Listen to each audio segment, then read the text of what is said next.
വീണ്ടും മറ്റൊരു വാർത്തയിലേക്ക് വരുമ്പോൾ കായലിലെ അമിത ചൂഷണം കവ്വായി കായലിന്റെ കല്ലുമായ കർഷകർക്ക് തിരിച്ചടിയായി. പൂർണ്ണ വളർച്ചയെത്താത്ത കല്ലുമ്മക്കായ നശിക്കാൻ തുടങ്ങിയതോടെ വിപണിയിൽ വില ലഭിക്കുന്നില്ല. മാനദണ്ഡം നിശ്ചയിച്ച് കൃഷി ശാസ്ത്രീയമായി നിയന്ത്രിക്കണമെന്നാണ് ഇപ്പോൾ ഉയരുന്ന ആവശ്യം.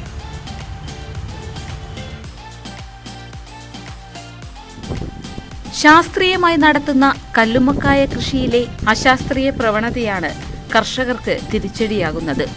കായൽ ജലത്തിന് താങ്ങാവുന്നതിലും ഏറെയാണ് ഉൽപാദനം. കൃഷിയുടെ ആരംഭത്തിൽ കുറഞ്ഞ വിലയ്ക്ക് കൂടുതൽ വിത്തുകൾ ലഭിച്ചതോടെ വൻതോതിലാണ് കർഷകർ ഈ രംഗത്തേക്ക് വന്നത്. കായൽ ജലത്തിൽ നിന്നും വളർച്ചയ്ക്കാവശ്യമായ പോഷകം ലഭിക്കാത്തതാണ് കല്ലുമ്മക്കായ നശിക്കാൻ കാരണമെന്ന് ചൂണ്ടിക്കാട്ടുന്നു. ഈ സ്ഥിതി മാറിയാൽ മാത്രമേ ലാഭകരമായി കല്ലുമ്മക്കായ കൃഷി ചെയ്യാൻ സാധിക്കൂവെന്ന് കർഷകർ പറയുന്നു. അപ്പോൾ എല്ലാ വർഷവും എടുക്കുന്ന പോലെ തന്നെ ഇപ്രാവശ്യം കല്ലുമ്മക്കായ കൊണ്ടുപോയി വിൽപ്പന നടത്തിയിട്ടുണ്ട്. പക്ഷേ എത്ര നടത്തിയാലും തീരാതത്ര കായ് ഇത്തവണ കായലുണ്ട്. കൂടുതൽ കായാകുമ്പോൾ ഇതിനുള്ള ഭക്ഷണം കിട്ടുന്നില്ല. ഭക്ഷണം കിട്ടാത്ത സമയത്താണ് ഇത് വായു പൊട്ടിയൊക്കെ ചെയ്യുന്നത്.